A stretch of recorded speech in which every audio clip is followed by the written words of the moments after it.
We have more ways to connect than any generation before us. And yet, more people than ever are saying, I've never felt so alone. Let that land for a moment. Welcome to the show. I'm Suzie, life empowerment coach, relationship expert, and your grounded voice of truth in a very noisy, fast-moving world. And if love has been feeling heavier than hopeful lately, if dating or even meeting others feels more exhausting than exciting, I want you to know you're not alone and you're not imagining it. Today, we're talking about something I call intimacy inflation. It's this strange modern paradox where access to others has exploded, but emotional connection feels much, much rarer. Where dating apps and social media opportunities seem endless, depth and authenticity feel far away. We're constantly connected, yet quietly starving for presence and real, genuine emotional intimacy with others.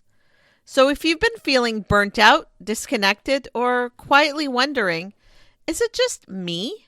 Am I asking for too much? Let me say this gently and clearly. It's not you. It's the system. It's the culture. It's the pace of modern dating that prioritizes options over intention and speed over substance. And here's the truth. I want you to carry into this episode.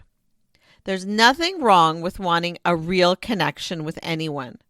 There's nothing unrealistic about craving depth, consistency, and emotional safety. And there is a way back to grounded, meaningful intimacy without exhausting yourself, without lowering your standards, and without completely giving up or hardening your heart. By the end of this episode, you'll see modern dating and your role in it in a completely new way. Welcome to Signals and Standards with Suzie, where we decode mixed messages, elevate your standards, and deliver practical insights that you can act on. I'm your empowerment coach, Suzie, here to guide you from confusion to clarity, helping you reclaim your power and create the relationships and life you deserve. We're living in a culture that treats dating like fast fashion. Swipe, try on, discard, repeat. New season, new faces, new options. But intimacy doesn't work like a clearance rack. You don't stumble into depth. You don't rush safety. You don't mass produce emotional connection. Intimacy is slow. It's layered. It's built through consistency, emotional safety, mutual curiosity, and sustained presence. When a culture prioritizes speed, novelty, and constant stimulation, intimacy becomes one of the first casualties.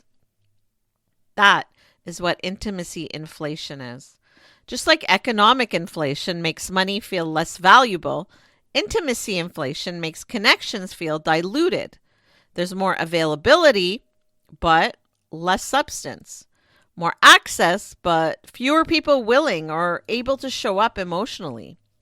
Psychologists note that more people are gravitating towards slow, quiet dating, as we discussed in last week's episode, as well as intentionality and stronger enforced boundaries. Not because it's trendy, but because people are tired. Dating fatigue is real. Emotional burnout is real. And it doesn't come from wanting love too much. It comes from repeatedly trying to build depth in environments that were never designed to support it. Cultural pressure, financial stress, constant comparison, and an always-on digital world have created a dating landscape where people are overwhelmed and quietly craving peace more than sparks. That shift towards slower, calmer connections isn't a retreat from love, in my opinion. In fact, it's a return to sanity. Think about it like this. You wouldn't expect to grow a thriving garden in concrete, right? You wouldn't blame the seed for falling in soil that was never meant for it to begin with. But we keep expecting deep intimacy to develop in systems built for speed and endless replacement. No wonder so many people feel stuck in cycles of almost relationships or situationships. No wonder so many connections start hot and fade fast. The environment itself is hostile to depth. They never had a chance. Another layer of intimacy inflation is choice overload. Research shows that both scarcity and abundance of dating options can negatively impact mental health. Too few options can create hopelessness and fear. Too many options can create anxiety, indecision, and also chronic dissatisfaction. In other words, more choice doesn't automatically generate better outcomes. It often creates paralysis. It creates the illusion that something better is always one swipe away, which quietly erodes our ability to invest in what's right in front of us. This is why so many people feel perpetually almost connected, but rarely anchored. You're talking to multiple people. You're matching. You're messaging. You're having conversations, but you're not landing anywhere emotionally. Not because you're incapable of connection, not because you're broken, but because sustained emotional focus has become a scarce resource, and scarcity changes how we behave. Scarcity principle, as outlined in Psychology Today, explains that when something feels scarce, our brains tend to assign it greater value, even if it isn't actually healthy. This is why emotionally unavailable people can feel intoxicating. They're almost craveable. They're inconsistent, hard to reach, hot and cold, and the nervous system interprets that unpredictability as excitement, even though it's actually dysregulation. Scarcity doesn't equal compatibility. Scarcity doesn't equal depth. Scarcity doesn't equal love. It equals activation. Layer on top of that dating app obsession and validation seeking. Many people are unconsciously using apps to soothe insecurity, boost their self-worth, or chase micro hits of validation. Not because they're shallow, not because they're manipulative, but because they're human and trying to regulate their emotions in a world that rarely teaches us how. The result? Many connections that appear busy on the surface but feel empty underneath. They lack the depth required to forge anything real. I've long said that emotional intelligence is no longer optional in modern dating. It's essential. Because without emotional intelligence, we mistake anxiety for chemistry. We mistake intensity for intimacy, attention for connection. Emotional intelligence teaches us to slow down, to notice patterns, to communicate our needs, and regulate our nervous systems rather than outsourcing that regulation to others. Real intimacy, it's not loud. It doesn't spike your nervous system. It doesn't keep you guessing. Real intimacy feels steady. It feels safe. It feels grounding. It feels like exhaling instead of bracing for impact. Another major contributor to intimacy inflation is digital distraction. Psychologists identify phubbing, basically ignoring someone while you're on your phone, as one of the biggest threats to modern relationships. Let me say this plainly. You cannot build emotional intimacy with someone who is only half present. You cannot feel deeply seen by someone who is always elsewhere. Presence is the new foreplay. Presence is the latest romance. Presence is a new commitment signal. If someone can't put their phone down or slow their pace or even make space for emotional conversations, they're showing you where intimacy ranks in their life. And it's okay to believe what people show you. One of my favorite quotes by Maya Angelou is, when someone shows you who they are, believe them the first time. This powerful statement emphasizes the importance of recognizing and accepting people's true nature when it's revealed. rather than expecting them to change.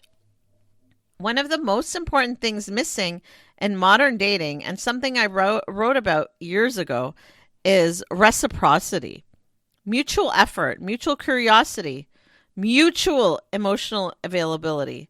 Not chasing, not convincing, not over functioning, just two people choosing each other in real time. That shouldn't feel revolutionary, but in today's dating climate, it often does. The instant gratification culture has also deeply reshaped expectations. We're used to instant delivery, instant replies, instant dopamine. But intimacy doesn't download, it develops. It grows through shared experiences, emotional risk, patience, and time. When people expect immediate emotional payoff, they often abandon connections before depth can develop. This creates a cycle of shallow starts and abrupt endings, over and over and over again. No wonder people feel disconnected. No wonder dating feels harder. No wonder so many people secretly wonder if something is wrong with them. And here's the anchor I want you to hold on to. The Harvard Study of Adult Development, one of the longest running studies on happiness and health, consistently shows that relationship quality is the strongest predictor of long-term well-being.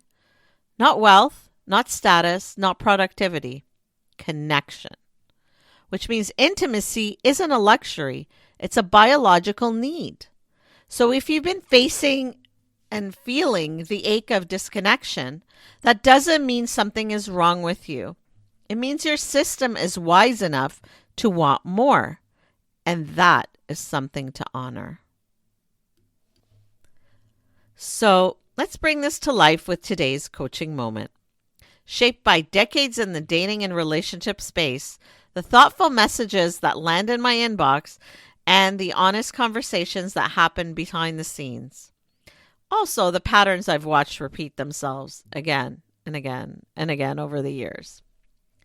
And just as a gentle reminder, if something in this episode stirs a question for you or brings something up in your own heart, you can always reach out to me at powercoachsuzie.com.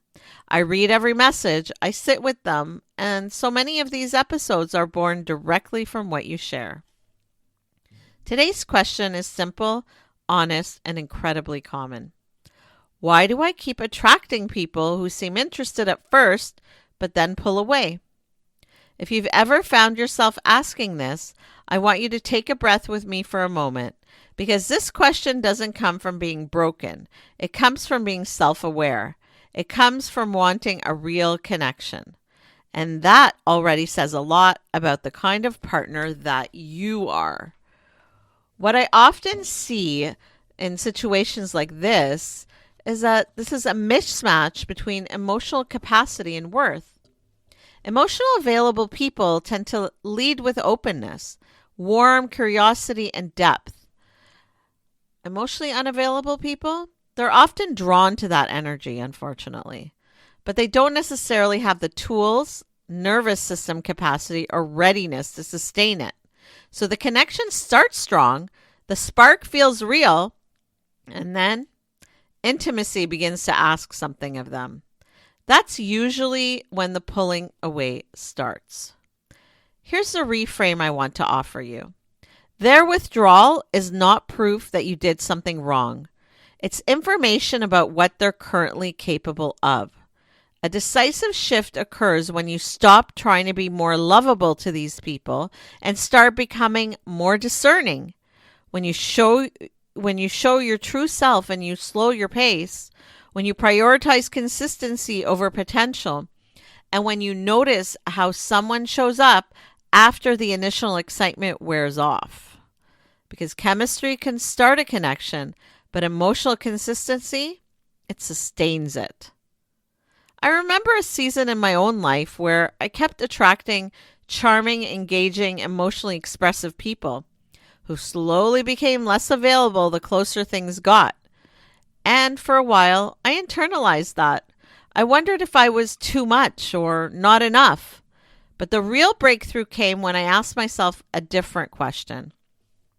What if I only invested in what is already investing back?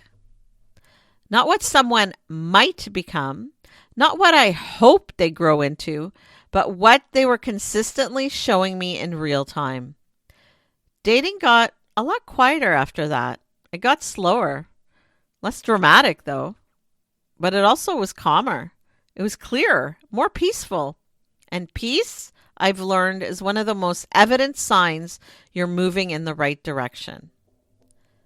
You're not here to convince someone to choose you.